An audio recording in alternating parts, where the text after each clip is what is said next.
Bon,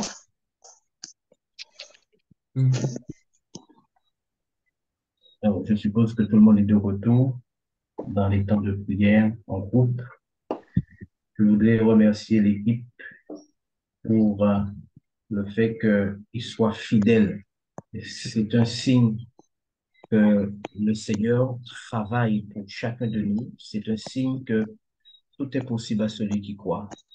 Pour ma part, c'est vrai que je suis sur plusieurs rendez-vous de prière le matin et je ne peux pas tout le temps être avec vous, mais je suis sur un dossier extrêmement important qui montre que tout est possible. Je voudrais juste partager avec vous, mes frères et sœurs, le fait que vous êtes à un niveau où cela fait plusieurs des années, mais Dieu a permis qu'aujourd'hui, au sein de ma famille, euh, ceux qui ne sont pas adventistes, qu'il y ait un groupe de prière qui soit établi de 5 heures à 6 heures du matin. Et cela fait, mes frères et sœurs, 7 jours sur 7. Cela fait près de 70 jours que nous prions ensemble. Donc, rien n'est impossible à Dieu. Quand vous faites confiance à Dieu, que vous priez pour votre famille, il est capable de toucher leur cœur. Et donc, c'est pourquoi je voudrais vous encourager à maintenir le cap, à ne point relâcher et prier pour tous les membres de votre famille. Des fois, on ne sait pas comment faire pour qu'ils viennent à l'évangile, mais Dieu sait. Et il y a un principe très clair qui dit cordonnier est toujours mal chaussé. On est capable de porter pour les autres, mais pour nous, des fois, c'est compliqué. Mais Dieu peut déjouer cette règle et faire que nous soyons au centre de l'évangélisation de notre propre famille. Merci encore de votre présence. Nous allons prier et ensuite considérer la deuxième partie bien, de ce chapitre 37, les Écritures, notre sauvegarde. Éternel notre Père, notre Dieu, roi des hommes et roi des anges, toi qui es Yahvé Shalom, éternel de paix, tu nous révèles les choses et tu nous as donné les Écritures pour pouvoir nous préserver. C'est pourquoi ce matin, alors que nous allons considérer dans cette méditation ce que dit ta servante à travers la tragédie des siècles, tu nous combleras et tu permettras que nos cœurs puissent recevoir cet évangile et que cela puisse nous aider à être prêts pour le retour de Jésus-Christ ou à faire face à notre mort. Merci encore, Père éternel. Nous te prions au nom de Jésus pour ta gloire. Amen. Amen. Ce matin, chers frères et sœurs de la Guyane, de la Martinique, de Guadeloupe, de la France, ou nos amis qui sont de d'autres contrées, quel que soit, nous restons un peuple uni. Et ce matin, effectivement, nous sommes en train de voir des éléments extrêmement importants dans l'Évangile et par rapport à ce qu'Ellen White dit. Et vous allez voir, chers amis, que tout tourne autour de la parole révélée. C'est pourquoi il est important pour vous et pour moi de savoir que euh, il est, nous devons étudier la parole. Et c'est la parole qui nous préserve. La dernière fois, j'étais venu, nous avions vu les attaques, comment Satan pouvait nous attaquer, les différentes stratégies qu'il mettait en place pour fragiliser l'homme. Mais l'une des plus grandes stratégies de l'ennemi, c'est de pouvoir nous laisser la parole dans nos mains et de nous faire comprendre quelque chose qui est contraire à la parole.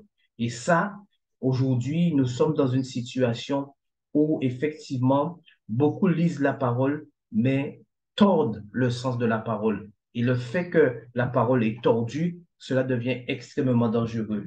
N'oubliez pas, la parole de Dieu déclare dans Jean 5, verset 39, vous sondez les Écritures parce que vous pensez avoir en elles la vie éternelle. Ce sont elles qui rendent témoignage de moi. Donc, c'est pourquoi il est demandé, il est extrêmement important en tant qu'enfant de Dieu, nous puissions sonder les Écritures avec profondeur. Mes frères et sœurs, nous commettons des fois des erreurs. On a tendance à vouloir lire la parole en 5 minutes. Les 5 minutes qu'on dit chaque jour de donne 5 minutes à Dieu, c'est pas sérieux. C'est pas sérieux, mes frères et sœurs, si on veut vraiment rentrer dans une communion profonde avec Dieu. C'est minimum 1 heure. Et quand nous faisons l'étude de la parole de Dieu, mes frères et sœurs, nous devons vraiment passer un temps de qualité. On doit fermer portable, on doit demander à nos femmes, à nos enfants ou à Marie de, attention, ce temps-là est précis, c'est un temps où je suis en train de me charger, d'emmagasiner. Et si je ne fais pas attention, Satan va toujours envoyer une situation. Ah, il y a une urgence. Ah, il y a ci, il y a ça. Il faut fermer les urgences pour pouvoir se nourrir. Parce qu'en réalité, si nous sommes mal nourris et que nous ne sommes pas sondés sur la parole, nous ne sommes pas fondés sur la parole, nous aurons une difficulté. Maintenant, il est important, mes frères et sœurs, de savoir que malgré notre bonne volonté de pouvoir lire la parole, il sera impossible pour nous d'aller de l'avant si nous ne sommes pas accompagnés du Saint-Esprit. Et c'est pourquoi, mes frères et sœurs, il est important pour vous et pour moi de savoir que la Bible dit ceci. La Bible dit ceci dans Jean 16, verset 13. Il est dit, et c'est Jésus qui parle, quand le consolateur sera venu, l'Esprit de vérité, il vous conduira dans toute la vérité, car il ne parlera pas de lui-même, mais il dira tout ce qu'il aura entendu et il vous annoncera les choses à venir. Frères et sœurs, c'est pourquoi je suis tellement d'accord avec ce groupe 24/7. Pourquoi? Vous priez et nous prions pour demander au Saint-Esprit de prendre sa place. Nous prions pour que le Saint-Esprit puisse nous animer. Nous prions pour que nous ne puissions pas avoir des réflexions intellectuelles ou savantes faisant passer le fait que nous connaissons la parole et nous pensons la parole. Dangereux, parce que vous voyez que dans la tragédie des siècles, malheureusement, ce qui se pose, c'est que beaucoup de dirigeants, beaucoup de pasteurs se sont fourvoyés, ils se sont retrouvés en difficulté parce que au lieu de dépendre du Saint-Esprit qui nous révèle les choses, ils ont été sur leur pensée, sur leur intelligence. Et je vais vous dire une chose, je vais faire une révélation. Vous ne pouvez pas savoir comment c'est difficile pour nous, et je m'inclus dedans en tant que pasteur. Je ne parle pas simplement des pasteurs de l'extérieur. Nous savons déjà qu'il y a beaucoup de fausseté, nous savons qu'il y a des erreurs par rapport au sabbat, par rapport à l'immortalité de l'âme et plein d'autres choses. Ne parlons pas des prêtres, mais parlons de nous. En tant que pasteur, je vous fais une confession. C'est quand même compliqué pour nous de savoir que nous avons une autorité, l'autorité pastorale, et que nous puissions parler au peuple et dire, mais on va à gauche, et de voir que le peuple va à gauche parce que le pasteur a dit on va à gauche. Mais c'est dangereux parce que si on ne dépend pas de Dieu, très rapidement, on se croit surpuissant en tant que pasteur, on se croit capable de dire tout, on est plus fort que les autres. C'est pourquoi le pasteur doit être rempli d'humilité. Il doit être rempli de sagesse. Il doit avoir une oreille attentive, même face à l'ennemi, des personnes qui lui diraient mais des choses qui sont contraires. Il doit ne pas réagir avec n'importe comment. Il doit toujours rechercher la présence de Dieu. Et c'est pourquoi, mes frères et sœurs, regardez bien, si nous avons un modèle, nous sommes des exemples, les pasteurs. En fait, nous sommes des sous-bergers. Le vrai berger, c'est Jésus-Christ. Nous sommes des sous-bergers et nous dépendons du vrai berger, celui qui est le modèle. Nous sommes des exemples, mais nous ne sommes pas des modèles. C'est Jésus qui est le modèle. Il y en a un seul. Et quand vous regardez la vie de Jésus sur terre, c'est que tout le matin, il se réveillait pour vaquer à la prière et lui-même sondait les Écritures.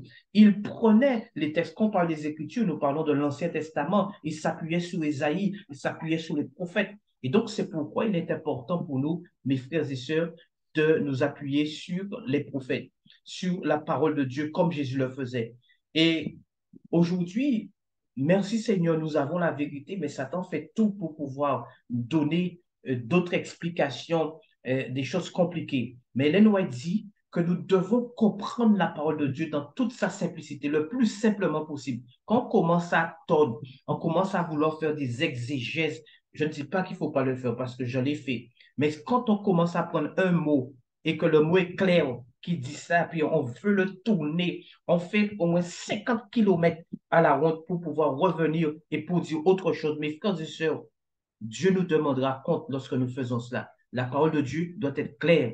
Et c'est pourquoi Ésaïe 8, verset 20 dit, à la loi et au témoignage, si on ne parle pas ainsi, il n'y aura point d'aurore pour le peuple. Donc, mise en garde pour nous dirigeants, mise en garde pour le peuple de l'Éternel, que nous ne pouvons pas faire n'importe quoi. Nous devons savoir que le Saint-Esprit est là. Il veut nous accompagner dans la mission. Il veut nous aider. Surtout que, je le dirais, ça c'est mon avis. Je ne peux pas, sur ce que je veux dire, euh, m'appuyer sur plusieurs textes pour le dire. Mais je peux vous dire que je comprends que le 7 octobre est un jour où cela doit nous aider encore plus à étudier la parole.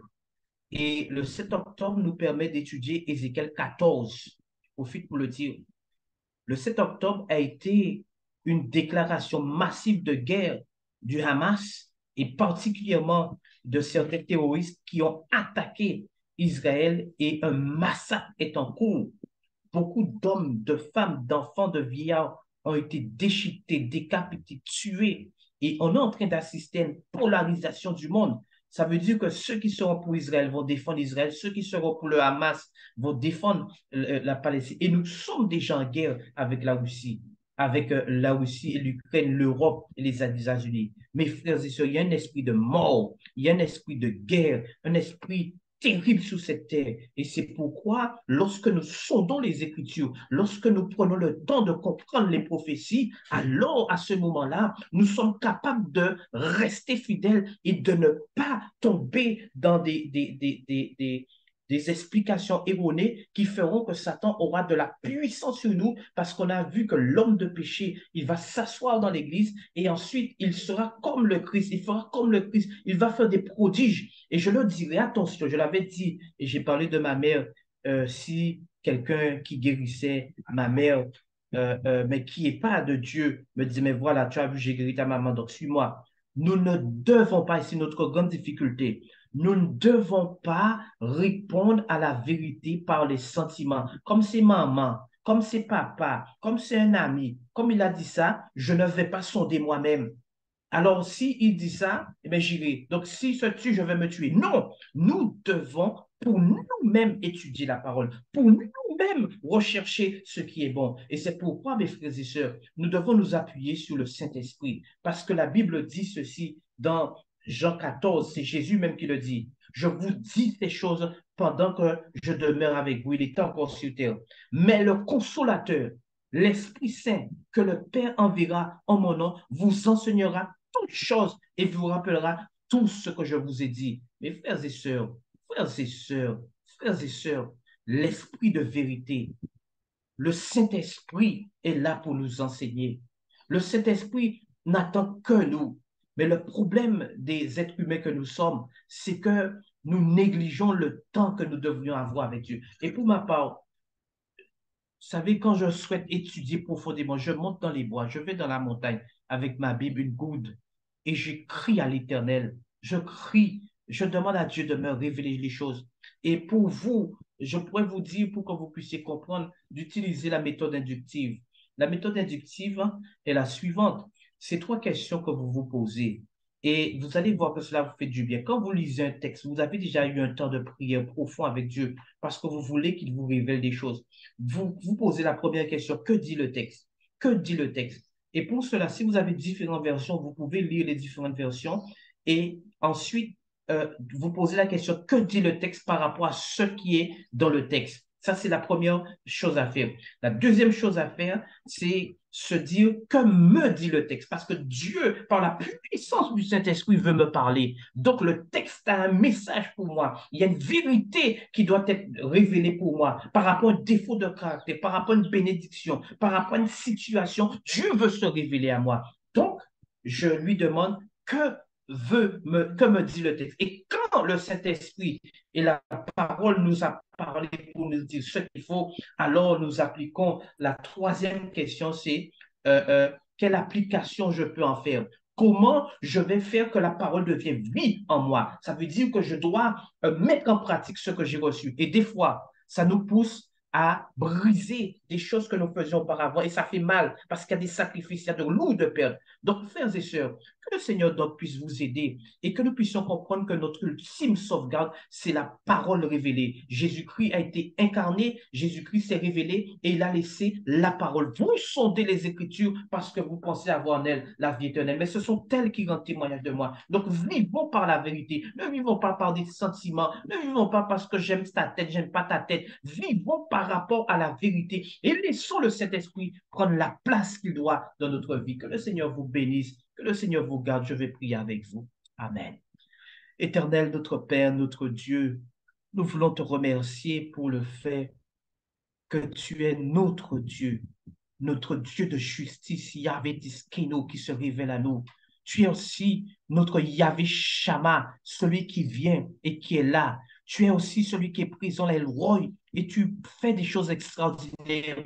Nous sommes arrivés à la fin des temps où une troisième guerre mondiale est sur nous. Nous devons être prêts, nous devons connaître la prophétie, car tu dis, il y a une bénédiction pour ceux qui comprennent les prophéties. Mais pour cela, nous devons laisser le Saint-Esprit agir en nous. Nous devons nous confesser, nous devons nous repentir, nous devons rechercher la présence de Dieu si nous voulons une différence. Alors, Père, fais ton œuvre en nous, sauve ton peuple et regarde tous ces frères et sœurs qui prient sur ce réseau 24/7, qui ont envie de s'en sortir. Sauve-les, Seigneur, et donne leur force et courage pour avancer. Merci encore de ta présence. Merci pour ce que tu feras pour nous et que tu es en train de faire. Au nom de Jésus, nous te prions pour ta gloire. Amen. Amen. Amen. Amen. Amen. Amen. Amen. Amen. Amen. Bien, je redonne la possibilité à Samut ainsi que les autres de reprendre la main. Bénédiction, mes frères et sœurs. Étudiez, étudiez. Je vous encourage de tout mon cœur. Étudiez.